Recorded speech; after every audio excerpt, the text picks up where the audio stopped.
We will have to do something about that. Either take the midterm very quickly and then no, I'm only kidding. No, I have to check with his people and see what's going on. Because I definitely don't believe that we should be doing two things at once, like taking the midterm and hearing a guest lecture at the same time. I don't think so. That would render me incapable of teaching the meditation class, among other things.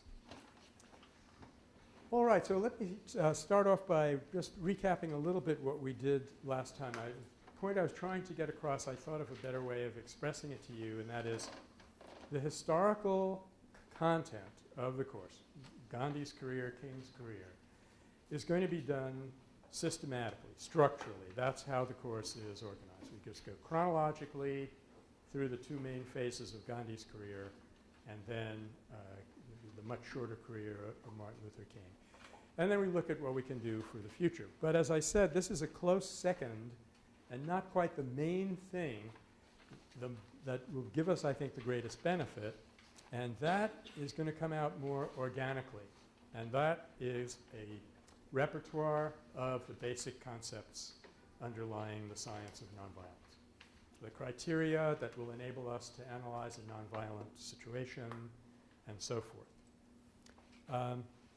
Now what we did so far was I put on the board a very basic model, positive and negative forces. And what I had in the back of my mind was a contemporary example, namely Iraq. Here's people, they don't have democracy. We want them to have democracy, or that's what ancient Greek history writers would call a prophasis. That's what we tell people is that we want. But let's take it on face value. We want them to have democracy. So we go and bomb them a lot, and that'll give them democracy. And there's actually a statement by a high-ranking military officer who was charged with a large district of Iraq who actually said, with large enough doses of violence and terror and enough money for projects, I think we can convince these people that we're here to help them. And I guess you could not have a clearer expression of the worldview which those of us who adopt a nonviolence worldview do not believe in. If you're looking for a really clear criterion that would set the two things apart. And now I'm going to use the term that's very commonly used throughout the field. If you're okay with violence, then you believe that you can bring about positive ends with negative means. If you believe in nonviolence, then you say that is absolutely impossible. The ends and means have their own inner dynamic, and you cannot possibly use negative means to bring about a positive end. You cannot use cruise missiles and 500-pound bombs, which are essentially destructive. And don't just take my word for it, because we had the head of air military science in here. He started off his talk by saying, I'm going to tell you what we do in the Air Force. He says, we blow stuff up. Now, that's essentially a destructive activity. So, I mean, they wouldn't disagree that it's a destructive activity, but they believe that you can use destructive mechanisms to get to a constructive end. Whereas we, and I'm not trying to make like sheep and goat communities out of us. When I say we, I mean those of us who at least provisionally are willing to accept the framework of nonviolence. We don't believe that that is possible. Conversely, we do believe that if you use constructive means, you will have a constructive end, though it may not be exactly the one that you were aiming at. And that's a very important principle.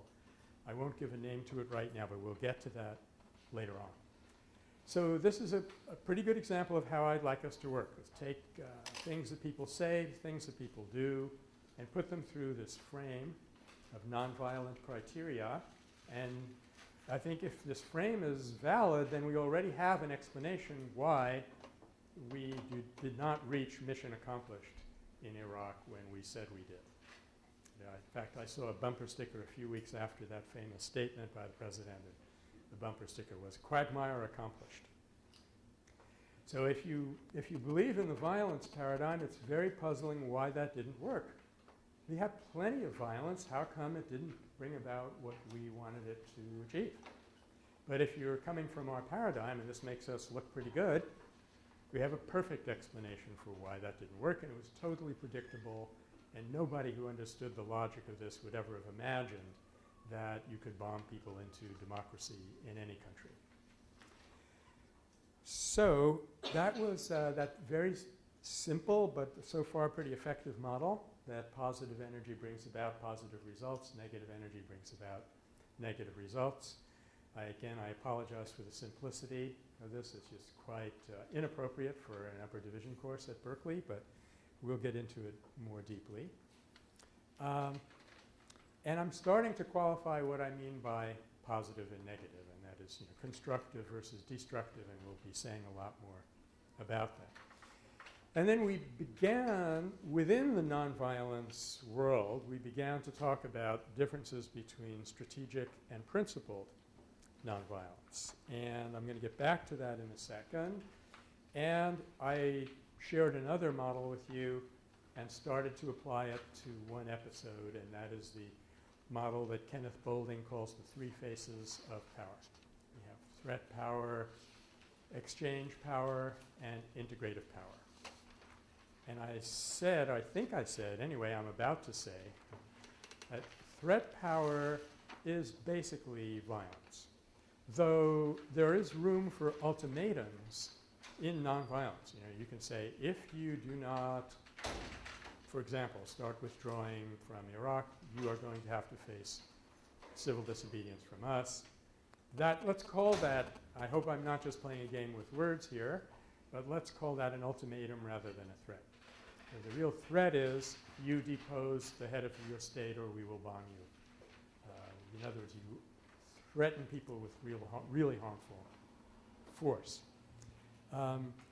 And integrative power, the example of the women in North India who faced down that mob as a perfect example of how integrative power works.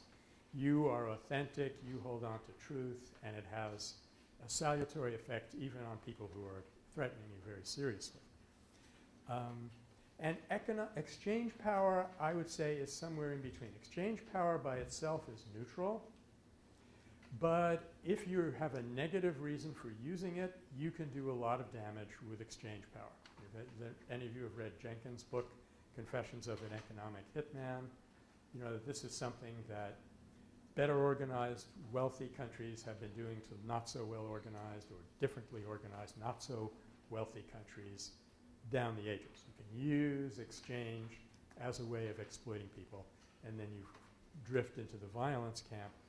Or you can use exchange as a way of bringing about closer relationships, mutual support, and then you're drifting it into the nonviolence camp. So for now anyway, for simplification, we can talk about it in more detail when we get to particular cases. Threat power is pretty much violent. Integrative power is just almost completely nonviolent. Exchange power is neutral. And again, I'd like to emphasize something that Boulding very rightly does emphasize, which is that we have a regular industry for studying threat power, a regular industry for studying exchange power, and we're just beginning to grope with how we might start to explore integrative power. Okay, so what I'd like to do now, because my computer is on battery, I'm not sure how much time we have, I'd like to do an experiment with you, if we can get the equipment to work, which is to show you a brief clip from a feature film, and then see what we can do already by way of analyzing that clip from the point of view of nonviolence. So, Reshma, would you see if this reaches that wall behind you? I have a funny feeling it doesn't. Yeah.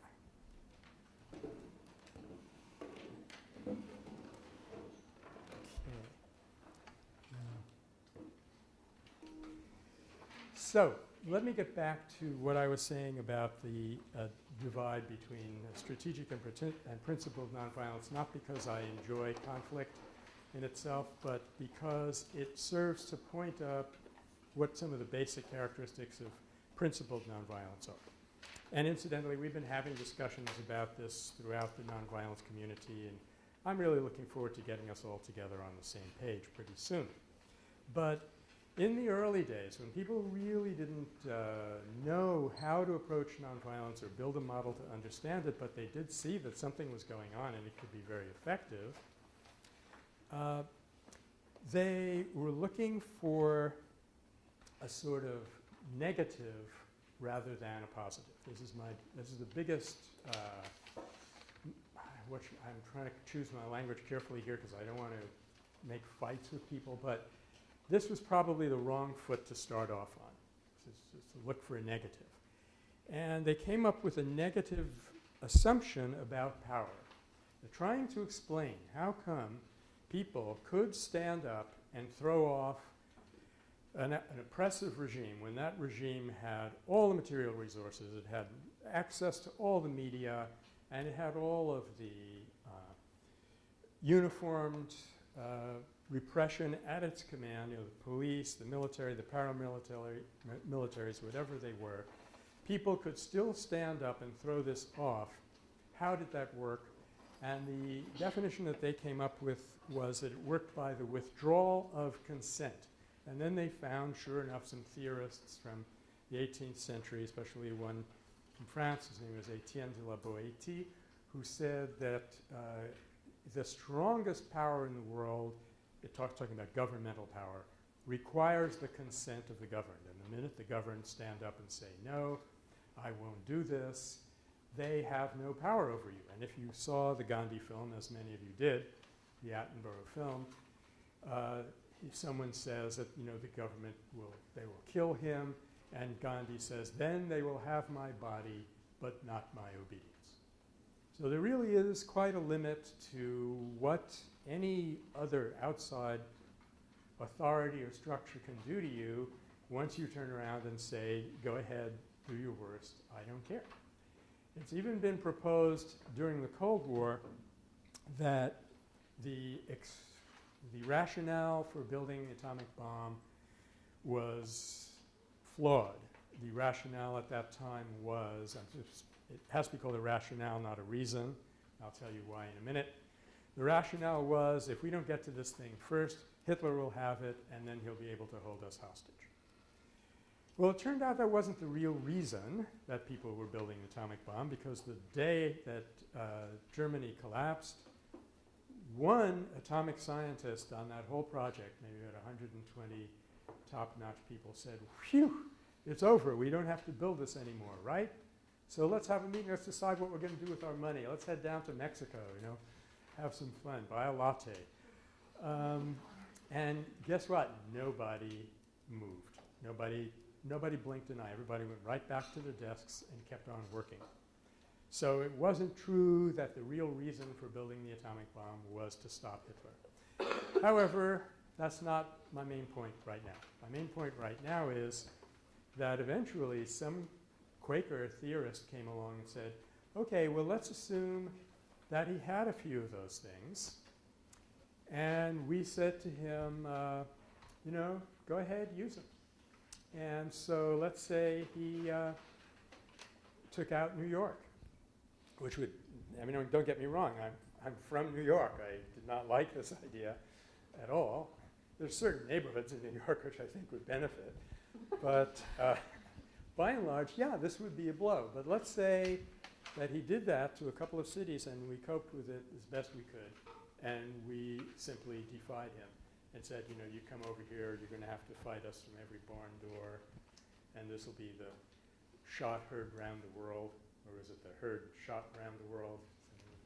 So donated those cows to Australia. Anyway, it is conceivable. I'm not saying that the American people were in psychological condition to be able to do that at that time, but it is quite conceivable that people could get into that condition and they could say, you can do anything you want to us. We are not going to violate our conscience. Period, end of quote. And then immediately all that power, even if you've got the atomic bomb and they do not, all of that power is rendered void, and all you can do is crash around like a bull in a china shop and destroy stuff and end up with maybe a radioactive wasteland, and you really gain nothing from this. So obviously. We don't want things to get that far down the road, right? We want to intercept the conflict at an earlier stage. But the point is that there is a kind of power that you realize by withdrawing consent from somebody who is oppressing you. So my problem with this is that in itself, since it assumes that power is compulsive and the only way you can avoid it is to withdraw something rather than supply something, by thinking of nonviolence in this way, you don't really get yourself out of the prevailing paradigm. Now, I guess this is the first time maybe this is the first time I'm using the word paradigm, so I'm assuming that most of you are familiar with this term. Do you want me to go over it for a couple of minutes? Or everybody totally knows what a paradigm is. Is anyone not quite familiar with how the term is used?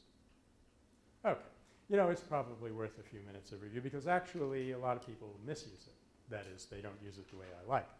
So this term entered our vocabulary in 1962 when a person who was a historian of science, it just shows you come from all kinds of unlikely fields.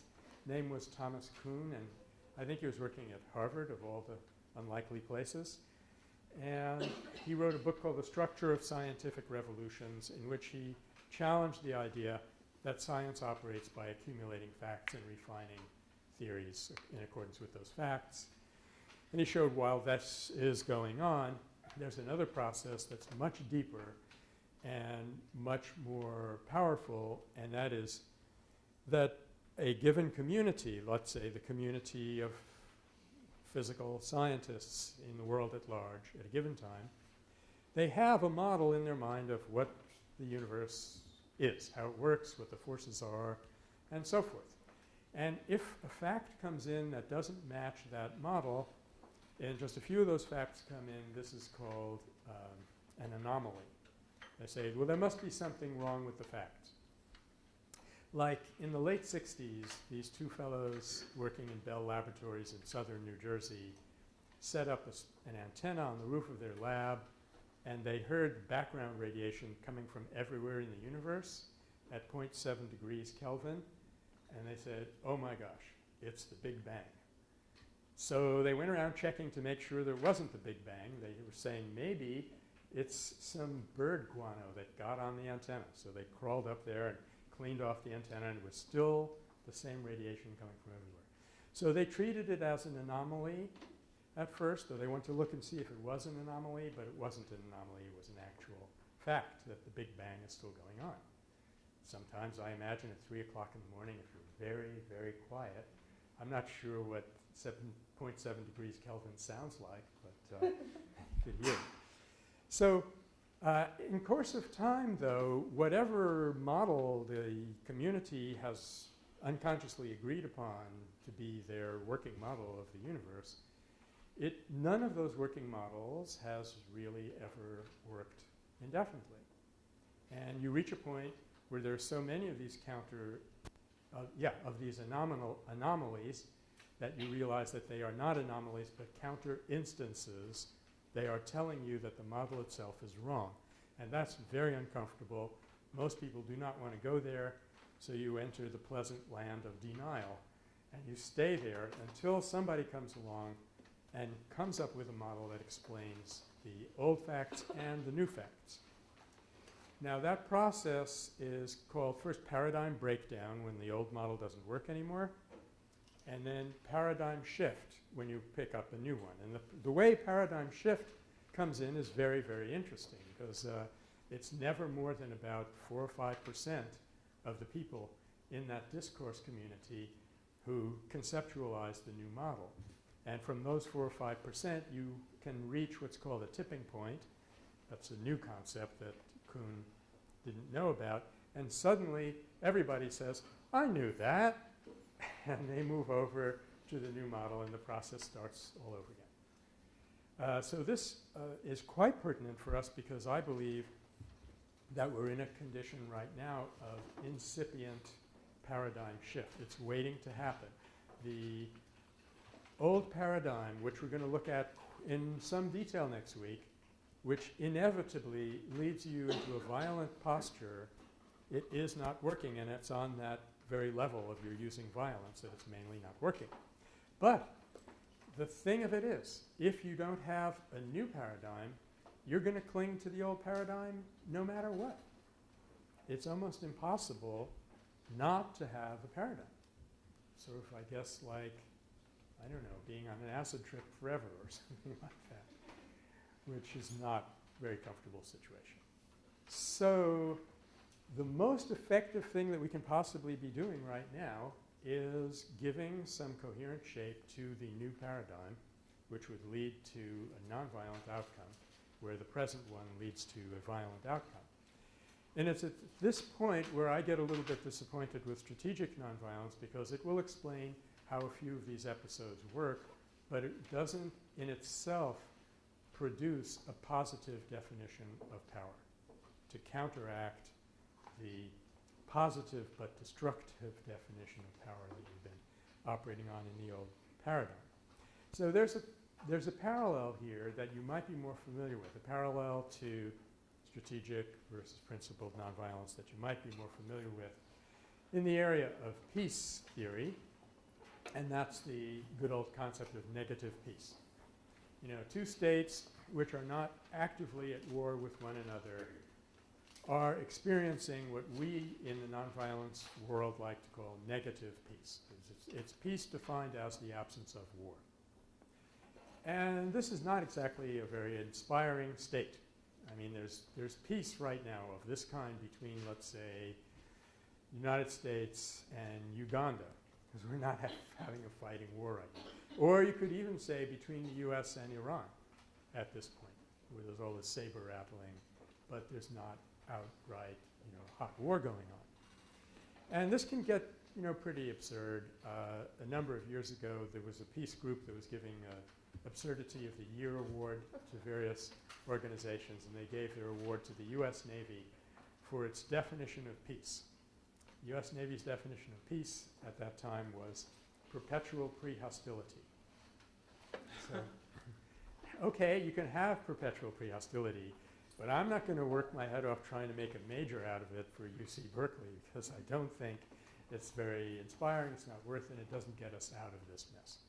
Perpetual pre-hostility has a tendency to slide into non-perpetual pre-hostility and actual hostility.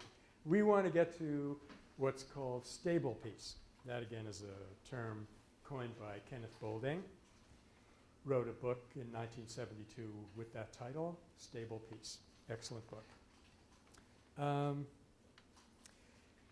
So another difference in strategic nonviolence, and this is one that I did mention on Tuesday, is that it gives you what you might call different moral boundaries. That is, you're standing there at the demonstration, you remember, and you got your placards are nailed to baseball bats. As soon as the demonstration is called off, it's over, you're going to use the same old. Now, when you ask people what is the definition of principled nonviolence, they will usually say that it's nonviolence as a way of life. And I don't disagree with that. I think it is true that if you adopt principled nonviolence, you will soon find that it starts radiating into every aspect of your life. You're going to start looking at your diet, how you relate to people. I remember being on a bus one time, sitting behind a couple of young ladies. They looked like they might be Berkeley students who were going from Berkeley to San Francisco. They were talking in not always totally appreciative terms about their respective boyfriends, and one of them said, "I don't know why things go so much better when I'm nice to the creep, they just do."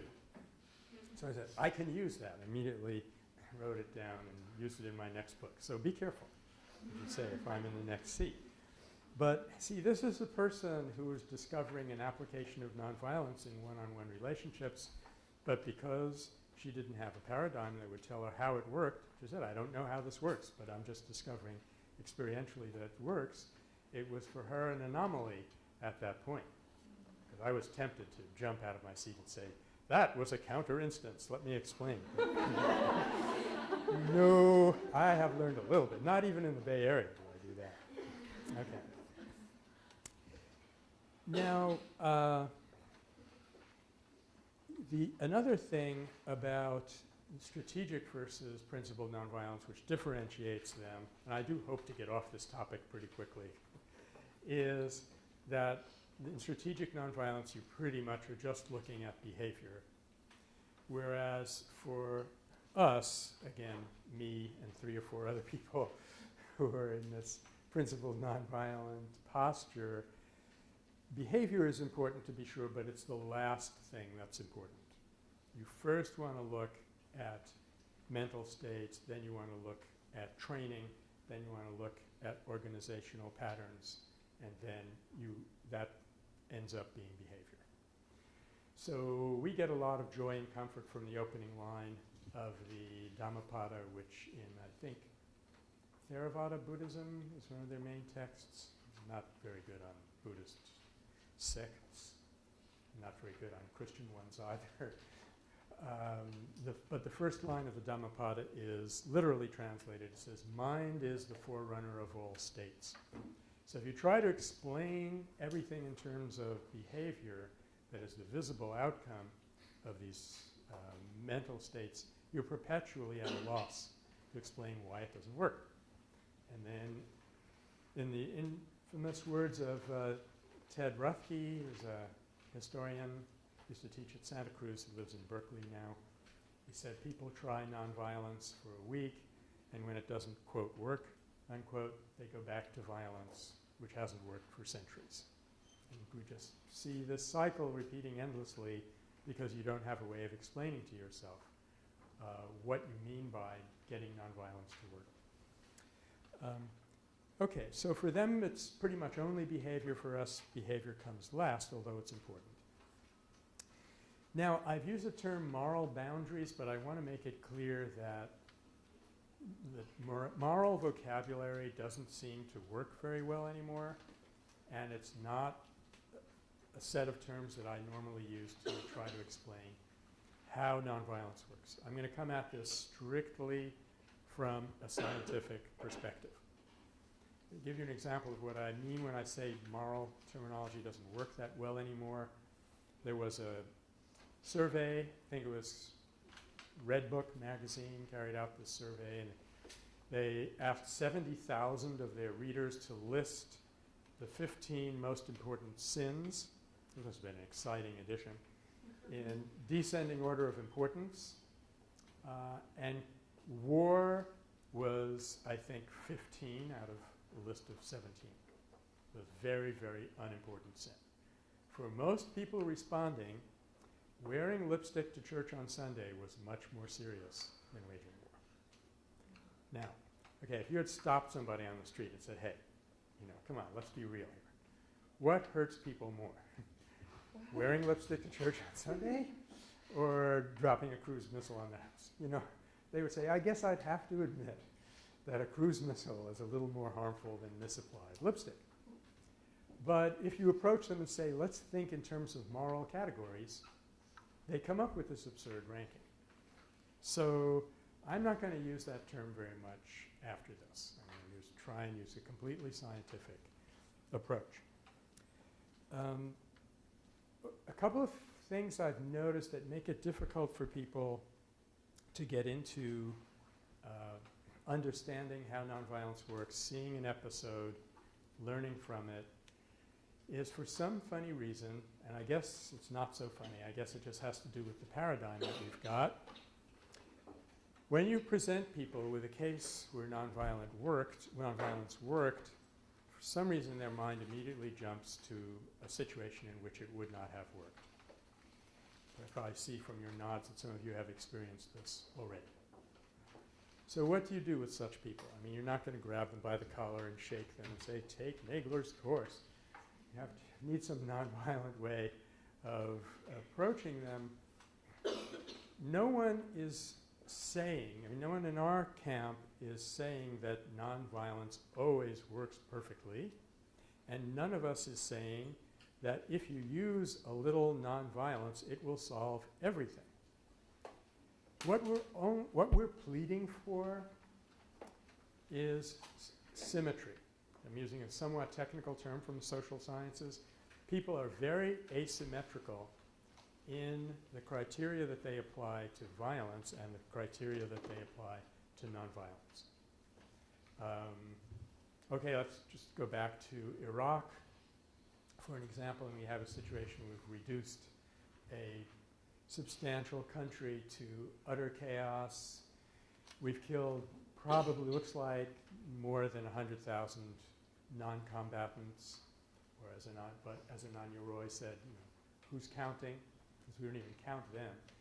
Killed almost 3,000 of our own people. We have upwards of 20,000 Americans who are severely traumatized, either physically or mentally or both. And nobody's even talking about the mental traumatization, and I'm going to be saying something about it next week. All of this damage, but I don't hear anybody saying, gosh, I guess violence doesn't work. On the other hand, if you try a little bit of nonviolence, like in the civil rights movement, as we're going to see, it was a mixed success. People look at the mixed success and they say, it shows that nonviolence doesn't work.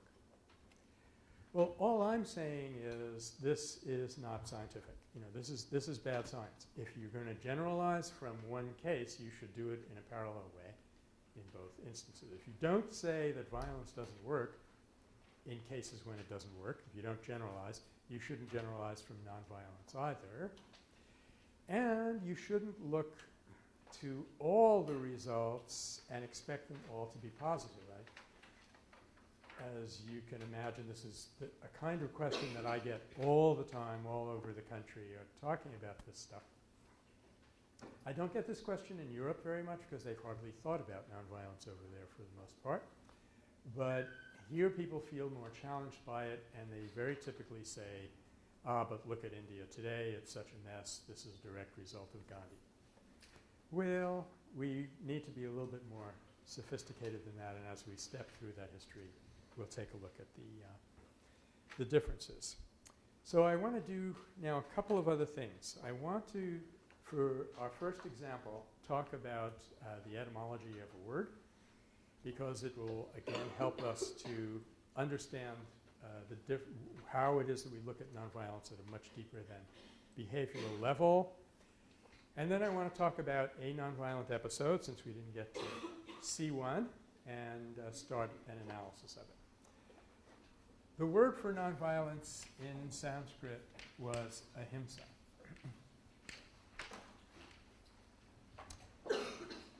All of this is in the first couple of chapters of my book, and I think it's really useful for you to see it in writing, you know, to read it and then to hear us talk about it, where we can have some exchange back and forth, because that's the way this unfamiliar ideas really get to be part of our mental landscape.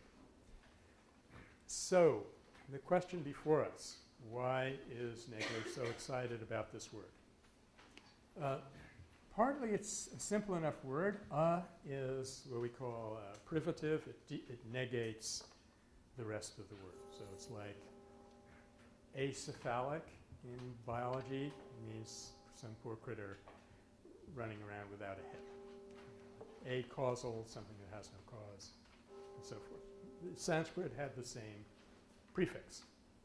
So ahimsa is the absence of himsa, and right away you might think this contradicts what I was just talking about, because it's a negative term. It is really almost literally non-violence. But the fact is that at this early stage of the Sanskrit language, negatives didn't work quite the way they do in our language.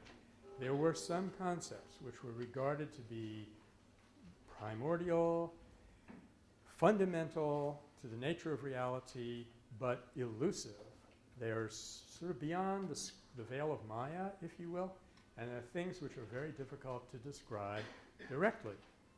So what you do is you negate the next thing up to it, and hopefully you fall into it by default. And this is a fairly common practice. So, for example, courage, term for courage in both Hinduism and Buddhism is often abhaya, which means non-fear. And sometimes even for love, they would say adveshta, which means non-hatred, which of course would not work in modern English, right? You come up to somebody and say, I don't hate you. Should we get married? I don't think so. That would be back in the perpetual pre-hostility camp. So although this word looks like a negative, and I guess I haven't mentioned this before, but the word nonviolence itself has been a terrific problem for us because it is a negative. People think you take away violence and you've got nonviolence. It doesn't work that way. And if there were a substitute for the word nonviolence, I would be the first to adopt it. Of course, there are some, but they're not in our language. So one thing to know about that word is that although it looks like a negative, it really isn't. And you can translate it by saying that which comes into play when all hostility is removed. Okay, that's step one. I've got another card up my sleeve. It's a short sleeve, as you can see, but there's room for one more card. So the next part is about the term himsa, which means injury or hurting. And it comes from a root, hun, which means to strike or to slay. You maybe have heard in your walking up and down Telegraph Avenue, you've heard about the unstruck sound. I guess Shambhala bookstore isn't there anymore, but you go in there and I'm sure you can buy a CD with the unstruck sound on it. It's kind of easy to produce those CDs. There's no signal. The term for that was anahata shabda, the not struck sound. So, okay, han means to strike, and himsa means injury. But as you'll notice, this word looks rather different from that root. So at this point, philologists get worked up. This is called etymology, what we're doing now. Means study of the original basic root meanings of words. Philologists, as linguists, get very excited. They say, I sense a PhD dissertation, and they try to explain why himsa looks funny. And the prevailing explanation is not 100% sure, but it's a probable, is that himsa is what we call a desiderative.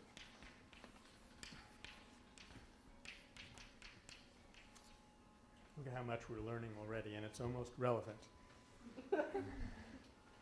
A desiderative means it doesn't express the root meaning of the verb, but the desire to carry out the action of that verb. So let me give you an example. In Sanskrit, the word jivami means I live.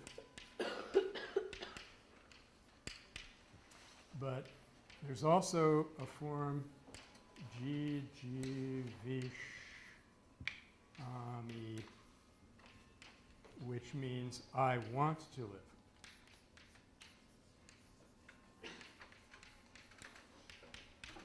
So by now you maybe see why I am doing all of this.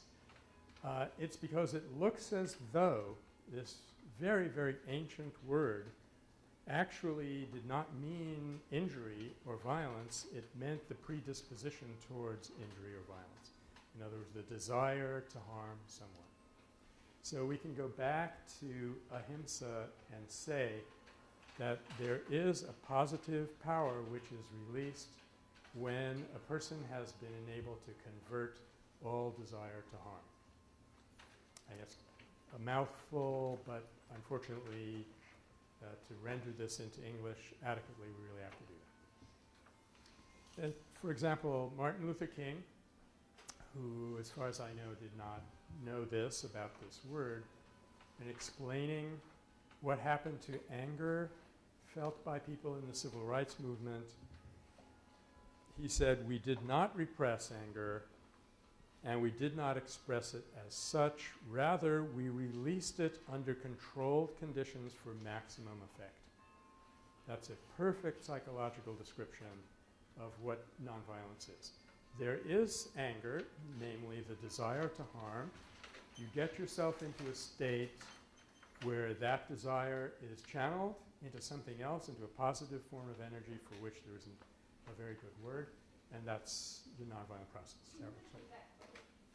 Yeah, I can repeat the quote, I think verbatim. He said, I'll get this for you next time in his exact words, but he said, it is not that we expressed anger or that we repressed it, but that we put it into action through, we released it, there we go. We released it under controlled circumstances for maximum effect. Yeah. And it is incredible what that actually meant in terms of what people did in that movement. And we're going to be discussing that in due course. That'll be a lot of fun. Okay.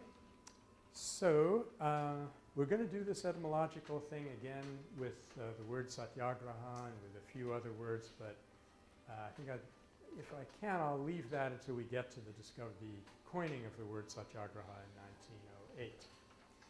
And I'd like to switch gears a little bit now and tell you about a nonviolent episode that I witnessed and see if we can analyze it.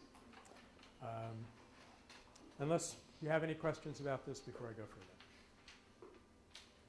Okay?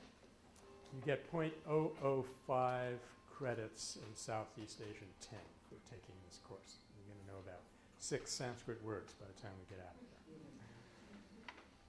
here. Okay. In the community where I lived, there was a family that had 2 small children whom we shall call Francisco and Sita, for such were their names. And their father's family owned a little dog whom we will call Duffy for the same reason. Duffy, I actually have a picture of Duffy, but I wasn't able to get it on my laptop yet. I'll bring it in, and it'll be very expressive once you've heard this story. Duffy is not like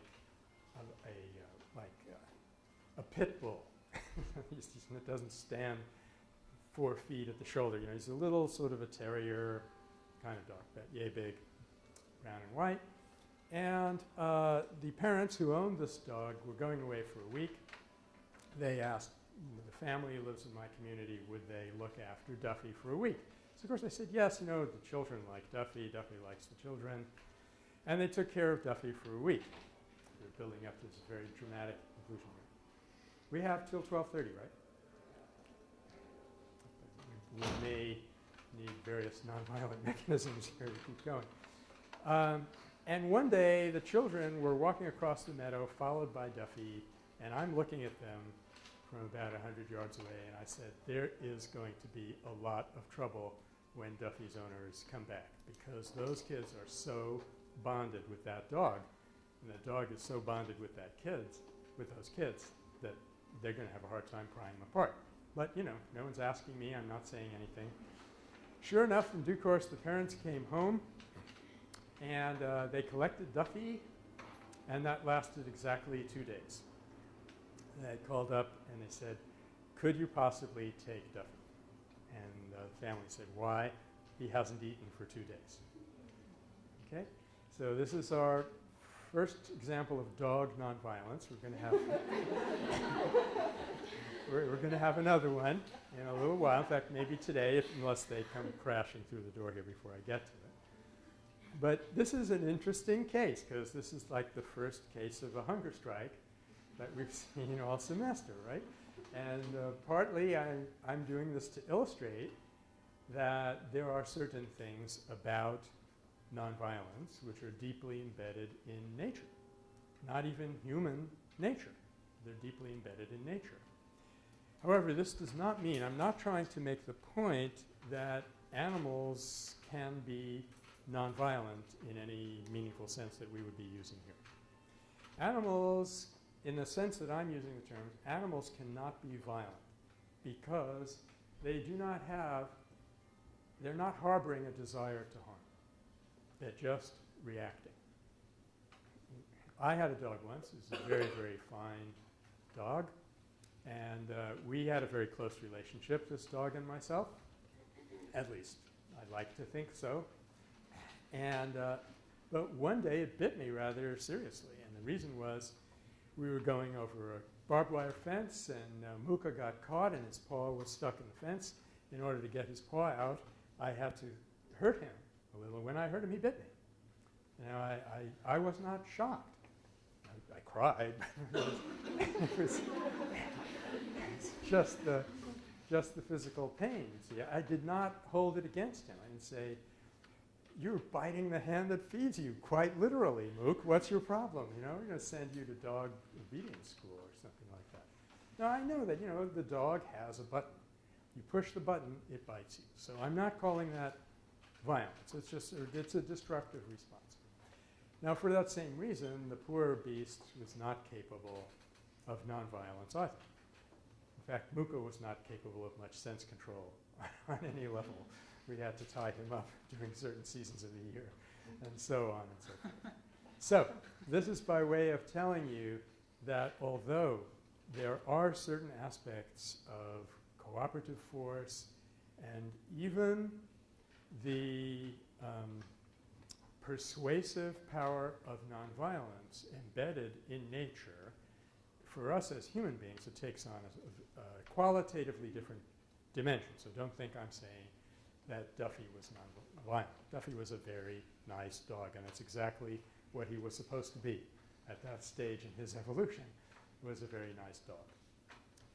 But it turns out that what he did was one of the most potent and best known mechanisms in the nonviolent arsenal, so to speak, call it that.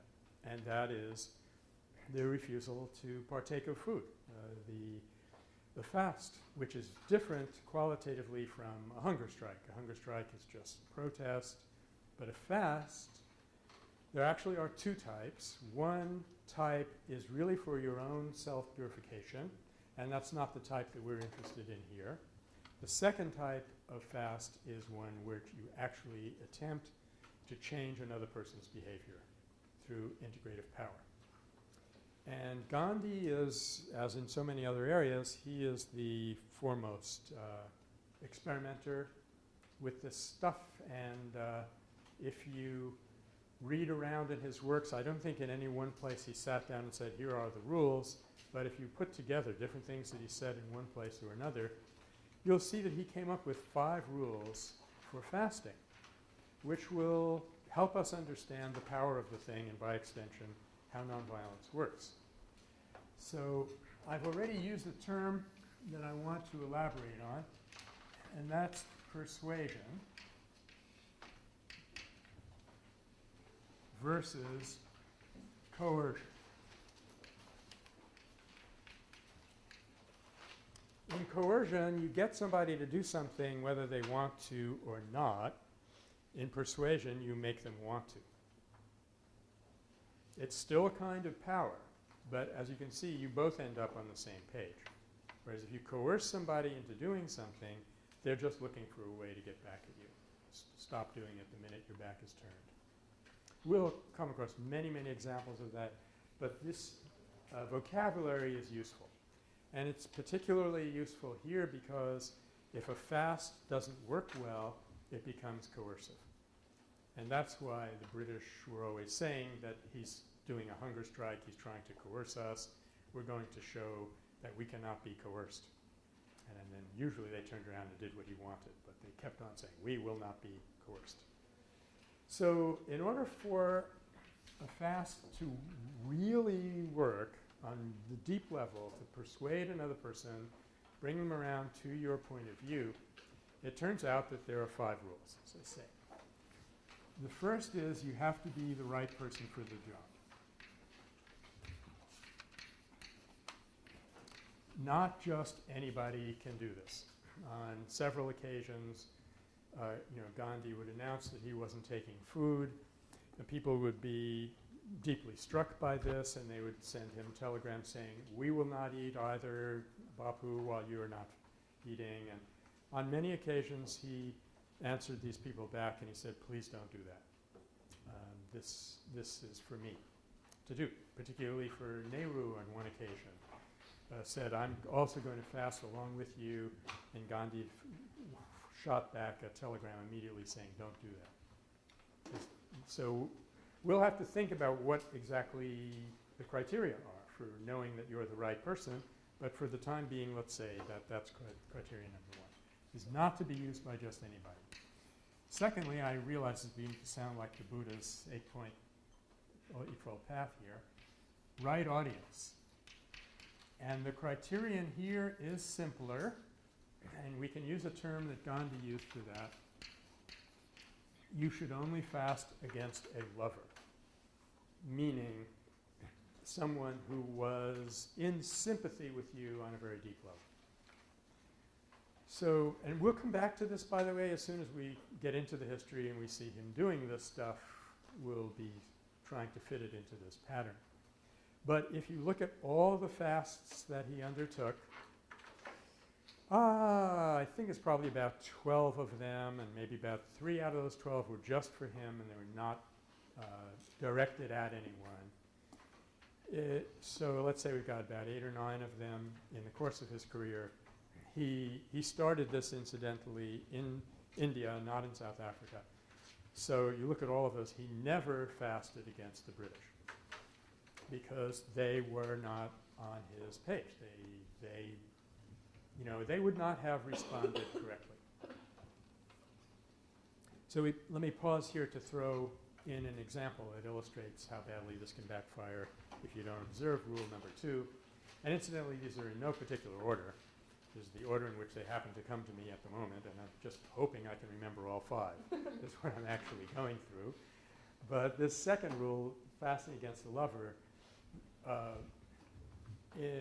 about 20 years ago, there was a particularly nasty period in the Irish struggles, and there were some IRA members who had been arrested, and they were being held in an infamous prison, Long Kesh prison, and they decided to stop eating, and Margaret Thatcher, who was the prime minister at that time, said, they're just terrorists and thugs, let them starve themselves to death.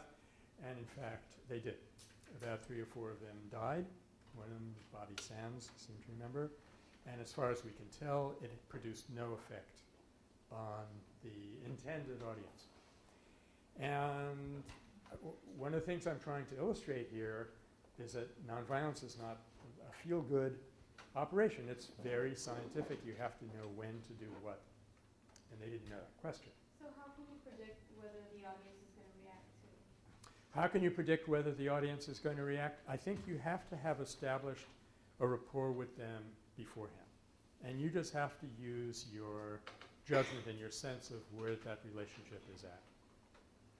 Question? Would someone who cares about your well-being see this as a lover? That's what I actually mean. Not a lover in the sense of someone who cares about your well-being. Yes. Not your significant other or something like that. Yeah. So that was his term, and he was using it in his sense. In other words, someone who would not only be affected by what you were doing, but they would be affected on such a deep level that they almost couldn't help themselves. And that's again a very interesting borderline that we'll be talking about when it comes up. It's called the law of suffering. Yeah. I'm just wondering if you know if Gandhi would let himself starve to death if he were hungry. I believe, and he never did let himself starve to death, so we can't be quite sure. But I'm just about positive that there were a number of occasions, particularly in 31 and another one in 34, where if he had not succeeded in persuading people, he simply would have let it all go.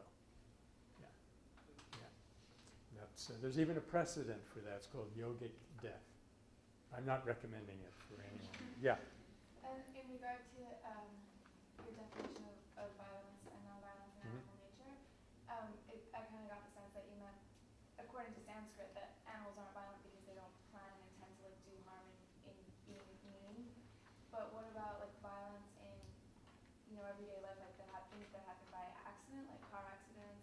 Yeah.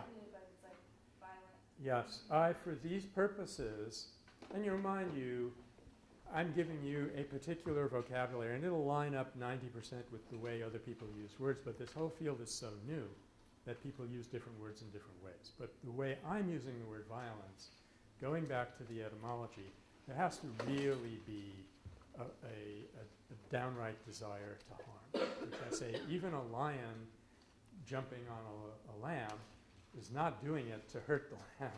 It's doing it, well, it's not even doing it for a reason, but it's just programmed to eat lambs when it gets hungry. Similarly, an accident is also not violence. Now, having brought that up, however, there is a very interesting in-between category. And I am aware that we're only 2/5 of the way through, and we are going to go back. But there is something, and again, this term was coined by Johann Galton, the other great nonviolence theorist and peace theorist, structural violence. How many of you have heard that term? Okay, good. So we do have some tax majors in class. Somebody want to try to define it? What's structural violence? It's where, like, it's sort of like poverty where inequality is there, and Yeah. like physical violence isn't necessarily taking place, but Yeah. the system is set up in a way that could take place. Yes. Kind of predecessor. That's right. It's not necessarily the case that physical violence is taking place, except on those occasions when a policeman goes down the Bowery, hitting drunks.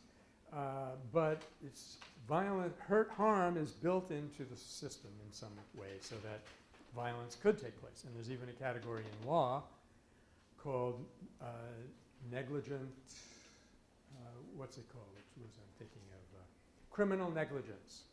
You set up a situation in which somebody can get hurt, someone sure enough does get hurt, and you are liable for that in law.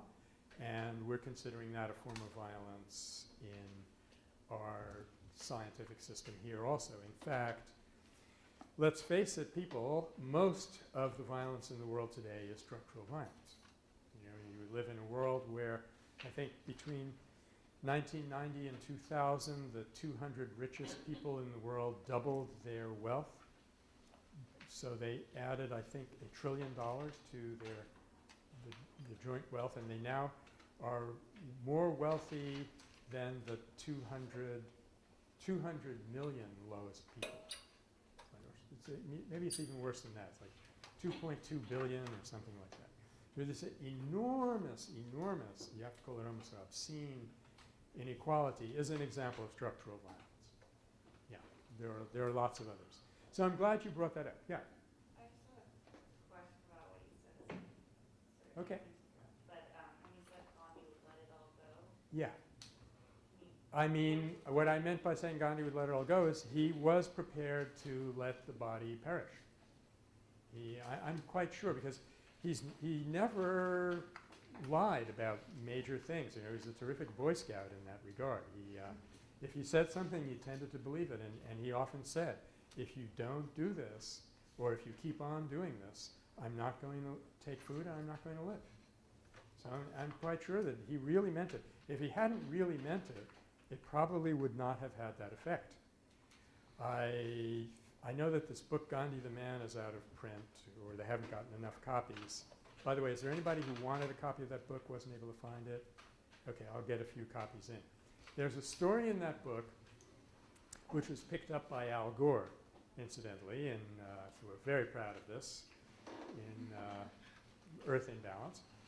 It's one of those stories. It's very hard to tell whether it actually happened, but it almost doesn't matter because it's so characteristic that it may as well have happened.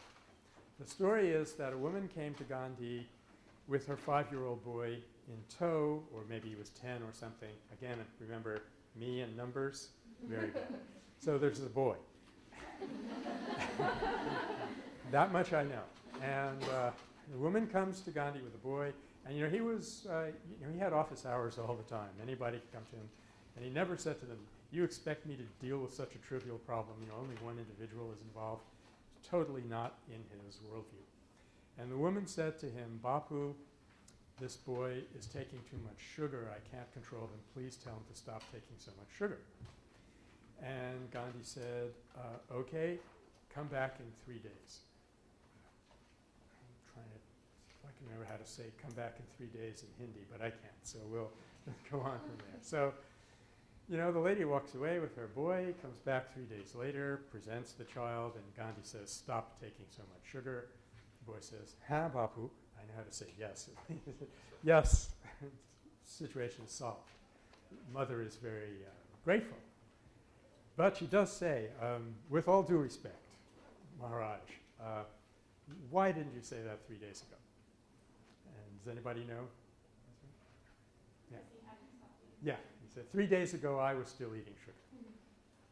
So that's what he was like. He didn't, you know, he may have said a lot of things that we disagree with, may have been hard to get along with in various ways. In fact, there's some good documentary evidence of that. But he was incredibly truthful.